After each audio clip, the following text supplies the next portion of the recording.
ready to delve into an intriguing tale that intertwines two icons of music and pop culture, Lady Gaga and Queen. While their paths may seem unlikely to cross, a surprising connection between the two has emerged, promising a fascinating journey through the realms of creativity and influence.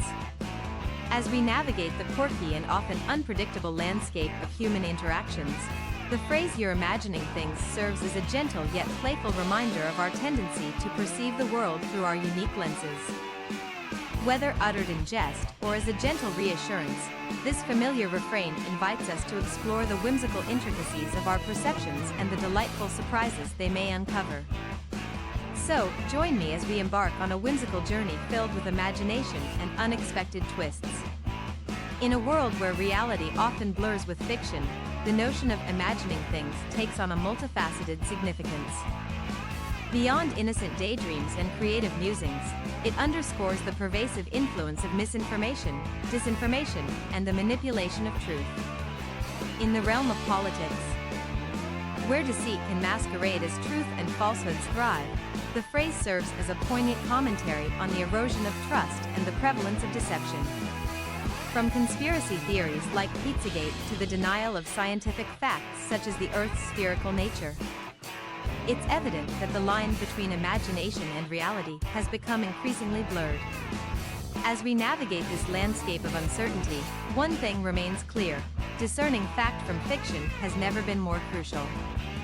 In the age of alternative facts, the power of imagination is both fascinating and concerning. While some may attribute these fabrications to a vivid imagination, others see them as a symptom of a deeply flawed perception of reality. The prevalence of misinformation can sometimes be attributed to innocence or naivety, where individuals unwittingly accept falsehoods as truth.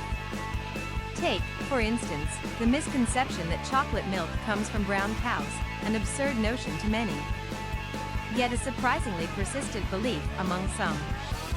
These examples highlight the importance of critical thinking and media literacy in a world where truth and fiction often intertwine. In my writing, I often delve into topics that might be considered offbeat or unexpected, akin to the classic setup of "a funny thing happened on the way to the fit." For those familiar with stage or film references, or perhaps versed in Roman history, this paraphrased pun may ring a bell. However, the truth is, the amusing anecdotes and quirky incidents typically occur right at the fit, not on the journey there.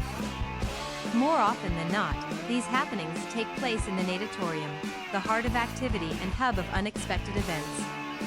It's remarkable how often these incidents are sparked by the enthusiasm and innocence of young, inexperienced students, who seem to have missed out on a substantial chunk of cultural history. I've found myself in the role of educator, enlightening these eager minds about pop culture references from days gone by. Their wide-eyed amazement is often followed by the inevitable realization, "Wow, you must be old."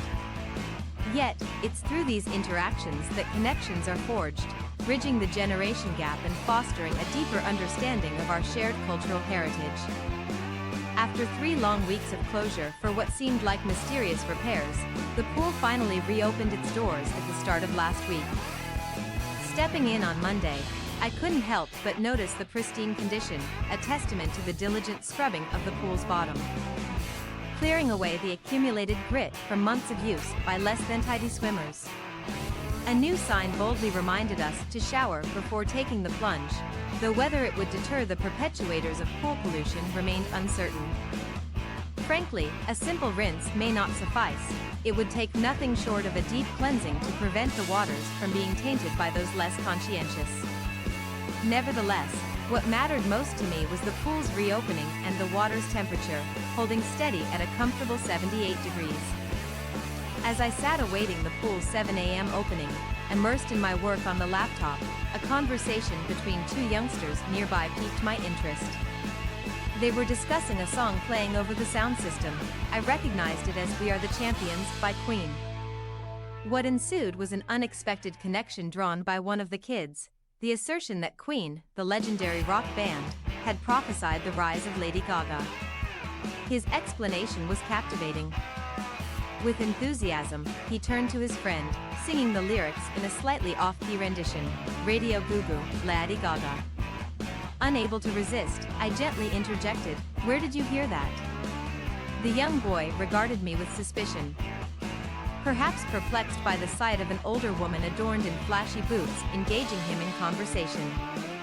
With a hint of uncertainty, he responded, "Isn't that what the song says?" Shaking my head, I explained that he had likely misheard the lyrics. He confessed that he had only recently encountered the song for the first time. The boy continued, "I've read all about Brian May. And I figured, him being an astrologer, he just, predicted it." His explanation shed light on the misconception, highlighting how misinformation can spread unchecked. If my reference to individuals believing the Earth is flat due to seeing it on Facebook was unclear before, this encounter exemplifies precisely that phenomenon.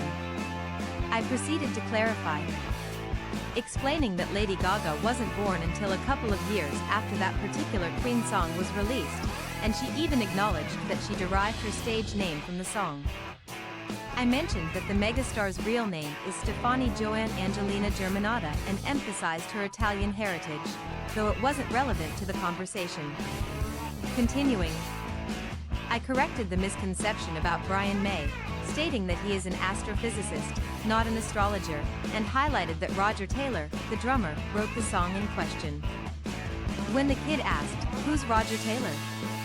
I clarified that he was the drummer for Queen, not Lady Gaga.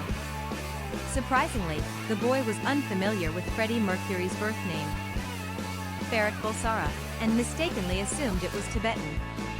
It became apparent that he lacked knowledge about Zanzibar, illustrating the gaps in his understanding of music history. After our enlightening exchange, the young man couldn't help but inquire, "How do you know all this stuff?" My response, a customary quip I often employ, was simple yet humorous, "Because I'm old." However, it seemed he wasn't judging my age, but rather my unconventional sense of style, evidenced by his remark, "Well, you don't seem like it," which implied I didn't dress according to typical expectations associated with age. Yet, the strangeness didn't end there. Upon entering the pool area and settling into my designated lane, an unexpected sight greeted me, a pacifier lying abandoned on the deck. Had I encountered it before our conversation, I might have wondered if it was some kind of premonition orchestrated by the enigmatic fit director, John Bloodworth. Foreseeing our discussion, all we see is baby binkies, Baby Gaga. However, for the sake of my own peace of mind, I conducted a thorough inspection of the pool and am relieved to report that there were no additional surprises lurking in the water. As the morning unfolded, the peculiar occurrences persisted. Positioned against the wall on the pool deck was a notably large float, distinct from the unsettling notion of a floater, fashioned in the likeness of a colossal rubber ducky. Upon closer inspection, I discerned a speaker emblem adorning its side, prompting me to ponder whether this whimsical object emitted any sound. Although I intended to investigate further at a later time, my swimming session was unexpectedly curtailed by yet another pressing work-related matter. Later in the day, Rita Courtwright divulged that the peculiar contraption indeed emitted quacking noises. Whether Rita's prior encounter with such a spectacle prompted her revelation or whether sheer curiosity impelled her to investigate remains unclear. Amidst these curious happenings, I find solace in a simple mantra: hang in there, baby. In the grand tapestry of pop culture, where threads of influence and inspiration intertwine, Lady Gaga's unexpected connection to Queen serves as a reminder of the fascinating web that binds artists across generations. As we navigate the labyrinth of musical history and cultural evolution, let us continue to uncover these hidden gems and revel in the shared legacies that enrich our appreciation for the arts. After all, it's in these unexpected connections that we find the true magic of creativity and human expression.